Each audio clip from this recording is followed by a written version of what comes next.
You must know Gatsby. Vive le cinéma français. Pensez pas que vous avez effacé de mal comme ça autour de vous. Tu as une tête de déterré, Robert. Why so serious? Vous avez vu une vraie licorne vivante? Pourquoi tu pleures? Maybe I'm not good enough. I'm Captain Jack Sparrow. Vous voulez tout savoir de l'actualité du cinéma, les critiques, les infos exclusives et la possibilité de gagner plein de cadeaux? Vous êtes au bon endroit, bienvenue dans Clapement 5. Je m'appelle Aurélien Rapatel et j'ai le plaisir de vous retrouver pour un nouvel épisode de votre podcast cinéma préféré. Merci d'ailleurs de la part de toute l'équipe d'être toujours plus nombreux à nous écouter. D'ailleurs, si tu nous écoutes sur Apple Podcast, tu peux dès maintenant nous mettre 5 étoiles pour nous soutenir au mieux pour que nous perdurions. Aujourd'hui, la force est avec nous pour un nouvel épisode spécial Star Wars, l'ascension de Skywalker. Je vais vous présenter d'ailleurs nos 3 clappeurs Jedi du jour. La première est productrice et a pour habitude de se cogner la tête dans le micro. Nous retrouvons Elsa Morel. Bonjour. Plein de sagesse et notre prochain clappeur, producteur artistique chez Canal+, les Olympia Awards, il a travaillé sur. Accueillons celui qui est notre maître Yoda à nous, il en a l'âge, maître Florian Guillot. Salut tout le monde. Nous accueillons aussi un nouveau clappeur journaliste, jeune padawan de Clapement 5, Gabriel Thibault. Bonjour Aurélien. Est-ce que tout le monde va bien écouter? Est-ce que la force est avec vous aujourd'hui? Bien, je vais. Franchement, oui. Eh ben très bien. Allons-y, vous l'aurez compris, c'est donc un épisode qui portera sur Star Wars, le dernier Star Wars qui met un terme à la saga Skywalker. Et c'est réalisé par J.J. Abrams de retour après le réveil de la Force en 2015. Le film raconte donc la fin des aventures de Rey, entouré des personnages mythiques comme Chewbacca, R2-D2, ou encore la princesse Leia, qui offre ici une dernière apparition à l'actrice décédée en décembre 2016, Carrie Fisher. Chers clappeurs, vous allez nous donner votre avis et à la fin de ce podcast, je vous demanderai de mettre une note pour indiquer à tous ceux qui nous écoutent si c'est un film que Clapement 5 recommande ou non. Il faudra mettre de 0 à 5 claps, sachant que 0 est donc la note la plus faible et 5 la meilleure. On va commencer avec notre maître Yoda, Florian Guillot, je t'en prie. Merci jeune padawan. Alors moi j'aimerais commencer déjà en disant que je n'ai pas vraiment aimé les épisodes 7 et 8, les précédents de cette nouvelle trilogie, parce que je trouvais que l'univers de Disney, enfin la patte de Disney, c'est-à-dire l'humour un peu trop enfantin et comment dire, les personnages qui n'avaient de présence que pour une utilisation commerciale étaient trop importants. Et j'ai vraiment beaucoup aimé cet épisode 9. Je le qualifierais d'impérial, pour faire un petit jeu de mots par rapport au film. Vous êtes humoriste. Oui, absolument. Donc, non, mais ils le disent d'ailleurs à un moment dans le film, et c'est ça qui m'a marqué quand je l'ai regardé. Ils utilisent le mot impérial. Je dis, ah tiens, ça je vais le ressortir, c'est très bien. Non, le mot qui me vient vraiment en premier quand je pense à ce film, c'est virtuosité. Pendant tout le temps de la projection, j'ai pensé à ce mot virtuosité, dans les décors, dans l'image, où je trouve que c'est vraiment extrêmement bien travaillé, dans la musique de John Williams, qui est toujours aussi incroyable, que ce soit le thème qu'on connaît par cœur du début, avec les typos jaunes qui défilent dans l'espace, ou après pendant le film, la musique est somptueuse. Virtuosité aussi dans le découpage, c'est-à-dire que je trouve que c'est pas du tout réalisé comme les épisodes 7 et 8, justement, et que chaque action, les courses-poursuites, toutes les premières scènes du début, il y a plusieurs scènes d'action qui mettent vraiment dans le bain, sont extrêmement bien réalisées, extrêmement bien découpées. Même dans la virtuosité, dans la mise en scène de l'antre des Sith, pour pas trop dévoiler ni le nom ni ce qui s'y passe. Je trouve que toute la mise en scène autour de ce lieu est extrêmement bien trouvée, le travail de la lumière est magnifique. Donc virtuosité un peu de bout en bout. Je trouve aussi que l'humour est beaucoup mieux dosé et en tout cas beaucoup mieux amené. Et enfin, je trouve que c'est un film qui nous permet de surfer sur la nostalgie de la première trilogie, parce que le scénario, pour moi, c'est jamais le point fort dans les Star Wars, le scénario. On surfe souvent sur les mêmes choses. Dans chaque Star Wars, il y a une scène dans un bar avec plein d'extraterrestres. Dans chaque Star Wars, il y a une discussion très importante autour d'un duel au sabre laser. Dans chaque Star Wars, il est question d'une explosion de planète. Dans chaque Star Wars, on retrouve, en tout cas dans les derniers, la planète des Ewoks. On reste sur une ligne qui est très très très classique dans la construction de scénario d'un Star Wars, mais c'est extrêmement bien fait et c'est extrêmement efficace. Donc pour toi, ça t'a plutôt plu. On va voir à notre jeune padawan Gabriel, quel est ton avis sur Star Wars? Alors, j'ai beaucoup aimé aussi. Florian, tu parles de virtuosité. Moi, je dirais même que c'est un film qui est imposant. C'est-à-dire que pour ce final, c'est lourd. L'ambiance est pesante. Les combats sont vraiment très, très, très, très physiques, très, très percutants, notamment pour les sabres laser, sans trop avancer sur le film. il y a beaucoup de solennité qui se dégage un peu de l'échange, de la progression de Rey et de Kylo Ren Ben Solo, qui est devenu du coup le suprême leader depuis Star Wars 8. Moi par contre, ce que je remarque, c'est que moi j'avais bien aimé l'épisode 8, même beaucoup aimé, et le film, le 9, efface un peu les nouvelles pistes qui sont lancées dans le 8.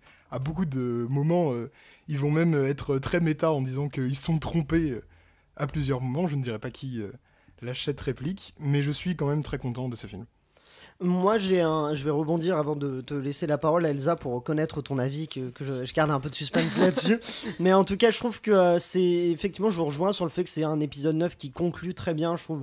C'est imposant, c'est un blockbuster réussi, avec des moyens, avec de l'ambition. Et là où je suis un peu en désaccord avec toi, c'est que l'épisode 8, moi, je le trouve pas très réussi, personnellement.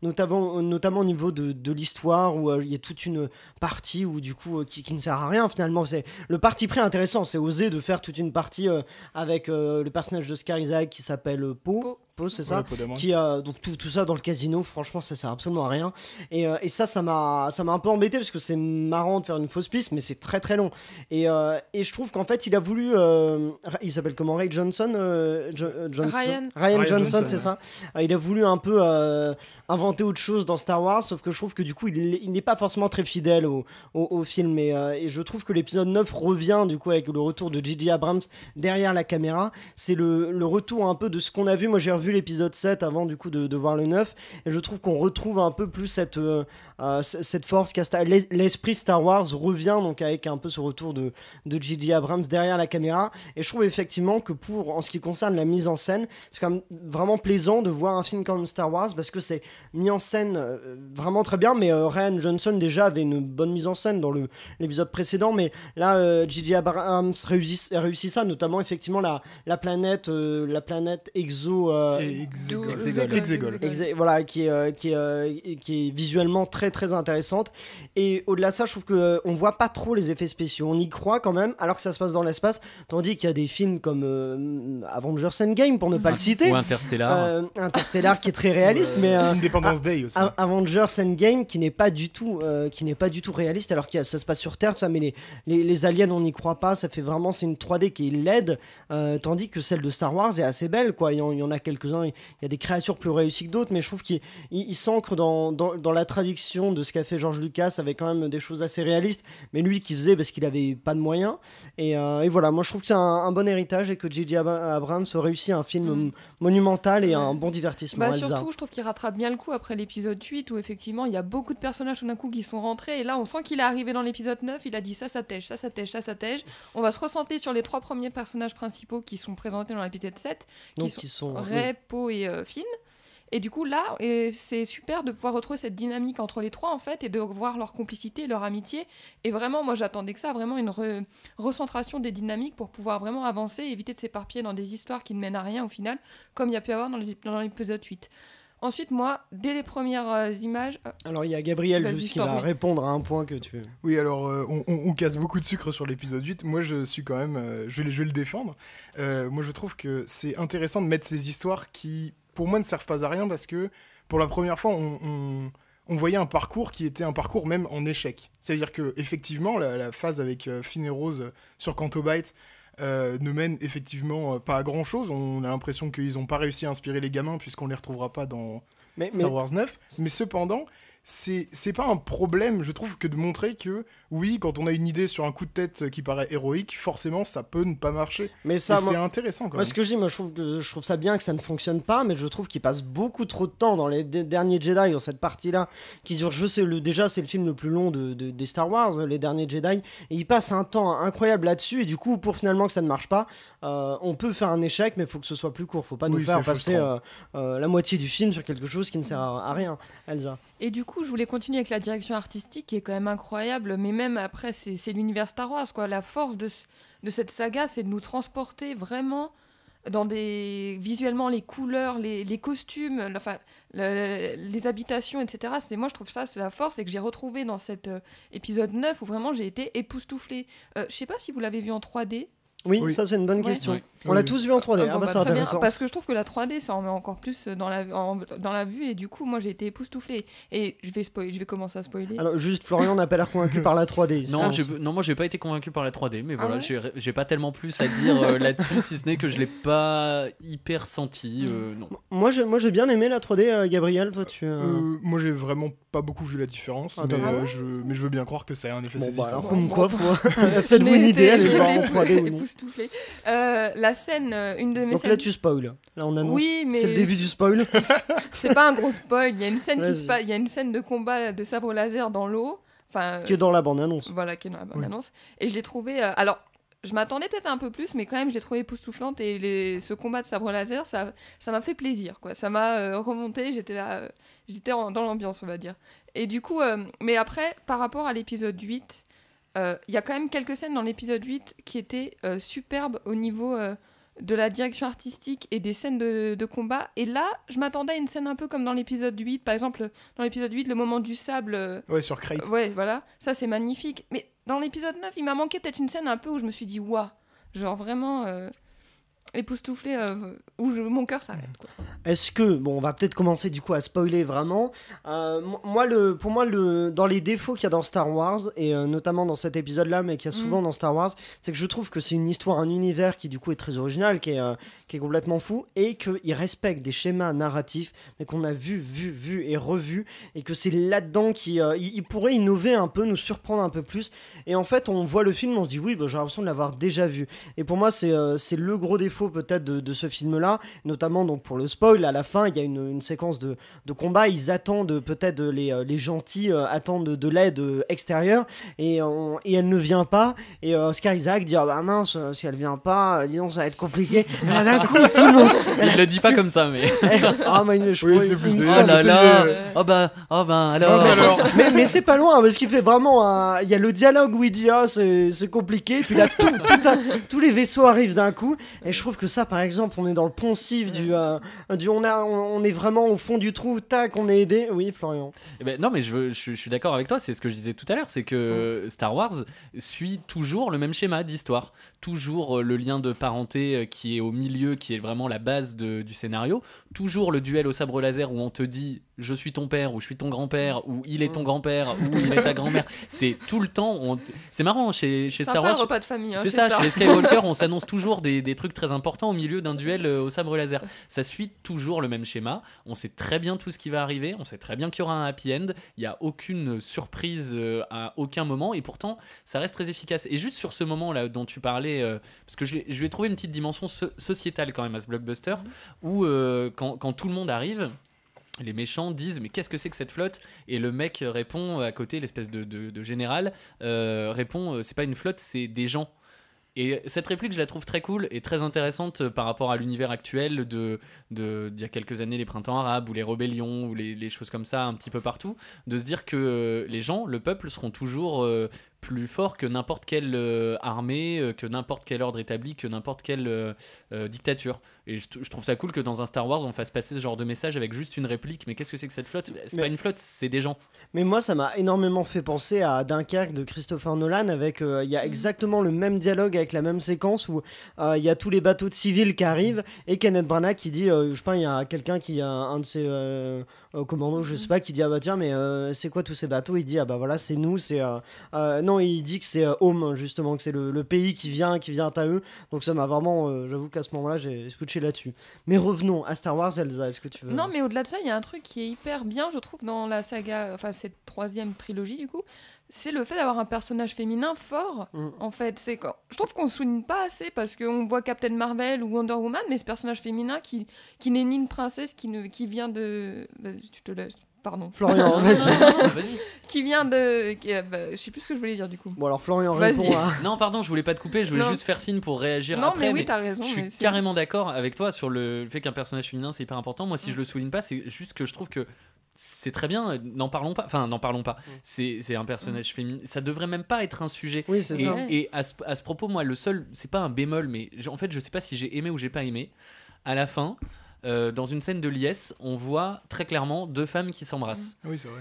Et je me suis demandé, je me dis, alors est-ce que c'est bien parce que Disney prend ses responsabilités et montre ce genre de choses, ou est-ce que c'est pas bien parce que c'est la caution, on est moderne et on est... Je sais pas si c'est bien ou si c'est pas bien. Donc, je pense que c'est les deux, moi. Je pense qu'à la fois, Disney fait ça pour bien se faire voir, donc c'est purement commercial. Je trouve que ça devrait pas être un sujet. Ouais, c'est ça. En fait, le fait de faire ça de manière aussi marquée, de manière aussi évidente, on est vraiment que sur ces deux personnages, on les voit s'embrasser et tout, c'est vraiment très souligné. Enfin, je veux dire, il n'y a aucune finesse là-dedans. Est-ce que c'est bien, est-ce que c'est pas bien, je sais pas. Au même titre que c'est un personnage féminin qui est le personnage principal, c'est super et ça devrait même pas être un sujet. C'est top, c'est tout.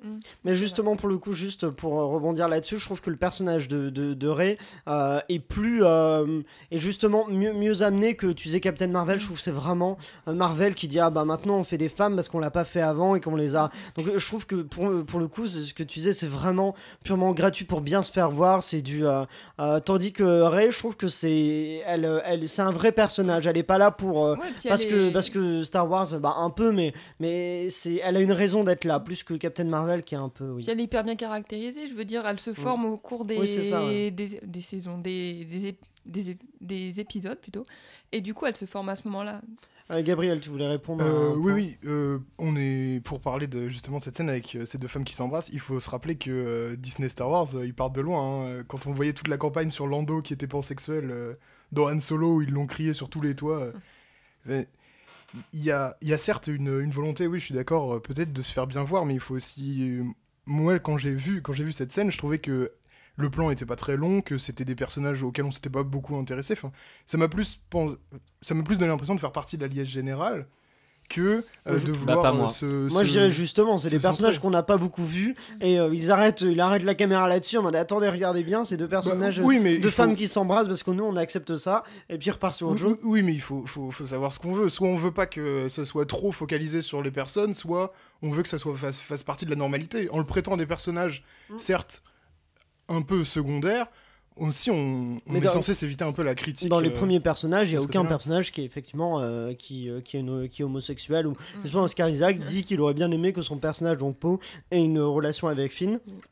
Soit qu'il y ait une relation amoureuse avec Finn qui est joué par John Boyega. Revenons sur l'écriture et sur le film Star Wars. Donc le twist qu'on va révéler, c'est donc Rey et la petite fille de Palpatine. Vous l'aviez senti venir ou pas? Ouais, je pense que c'était pas possible de le sentir venir en fait. Moi si.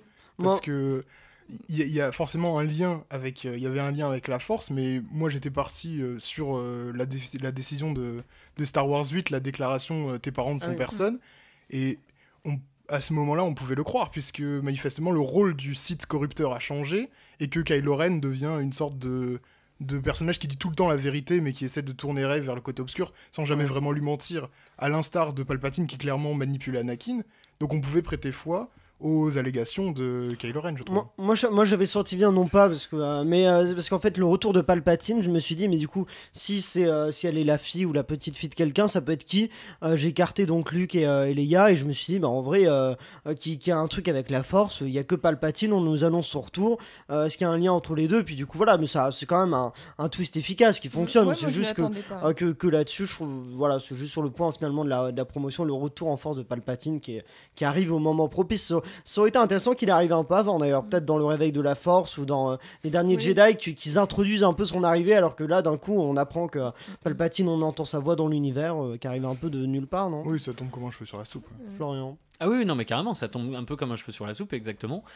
Après c'est l'univers de Star Wars, les personnages qui sont morts sont jamais vraiment morts, il y a des choses qu'on n'explique pas, on laisse le flou, il y a certains Jedi qui meurent, qui sont vraiment morts, il y en a d'autres qui arrivent à faire corps avec la Force comme Qui-Gon, comme Obi-Wan, comme Yoda et qui arrive à réapparaître, ou comme Luke du coup. Darth Maul qui était un Sith revient plus tard. C'est l'univers de Star Wars, les morts sont jamais vraiment morts, c'est comme ça. C'est d'ailleurs la phrase qu'on associe au film, puisque Carrie Fisher joue dans ce dernier Star Wars alors qu'elle est décédée donc en décembre 2016. Ces apparitions ils ont prises à partir d'images qu'ils avaient du réveil de la Force, un peu des derniers Jedi. Vous avez pensé quoi? Ça a fonctionné pour vous cette réintégration de Carrie Fisher dans ce dernier épisode. Florian, on va commencer. Alors, juste, j'avais une question. Est-ce que vous savez si c'est que des plans vraiment qui avaient été faits pour le 7 et le 8 qui ont été réutilisés, ou est-ce que, comme dans Rogue One, il y a du trucage? Il y a, non, je crois que c'est vraiment des plans qui ont été réutilisés. Il doit y en avoir un peu, mais je crois que principalement c'est ça. Et je trouve qu'on le sent un peu, parce que du coup, pour avoir revu le 7, il y a un plan où on sent qu'elle est perturbée au moment de l'affrontement à Kylo Ren.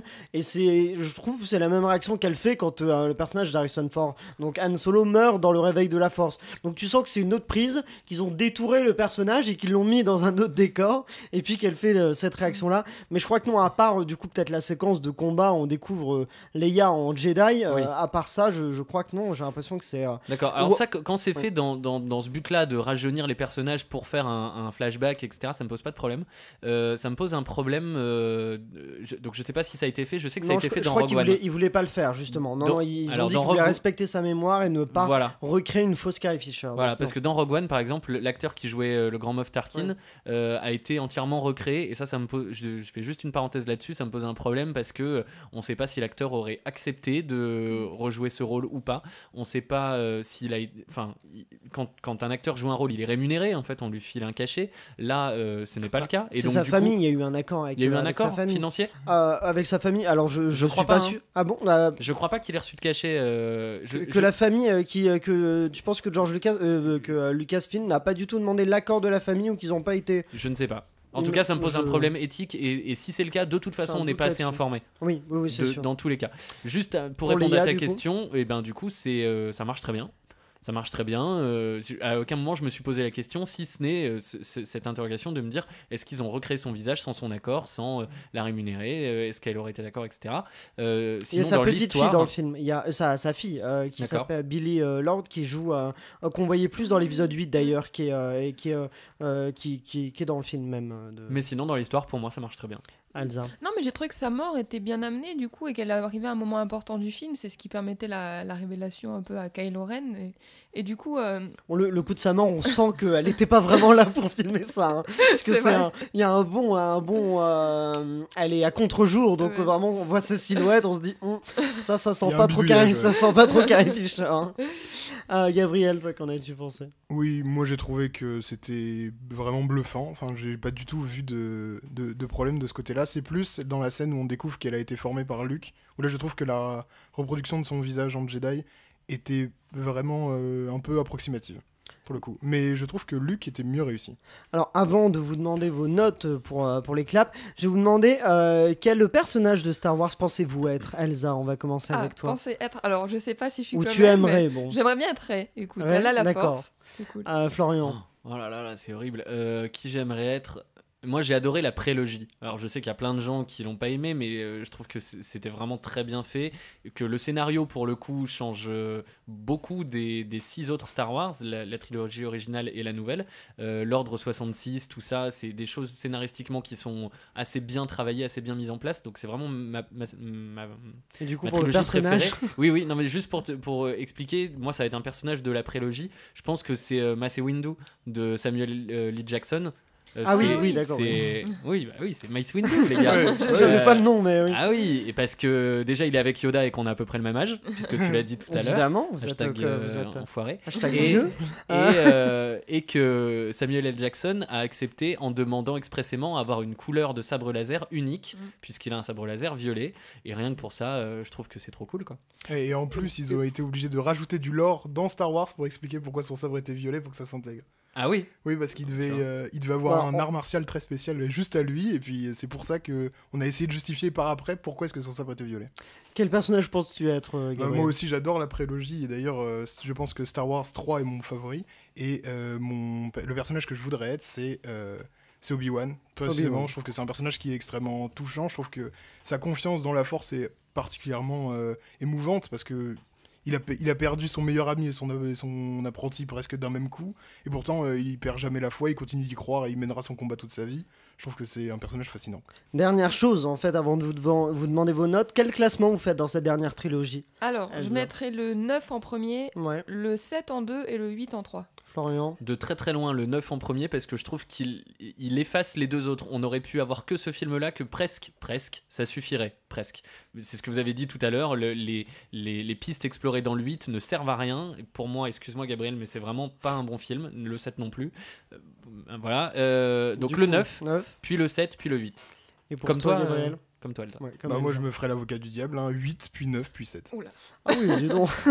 Non, moi je vais faire comme vous, Florian et Elsa, donc le 9 en premier, le 7 en second et en dernier le 8. Maintenant vos notes, Elsa, quelle note, mais combien de claps sur 5 mets-tu? Alors, très bon divertissement, c'est ce qu'on cherche, donc 4 claps.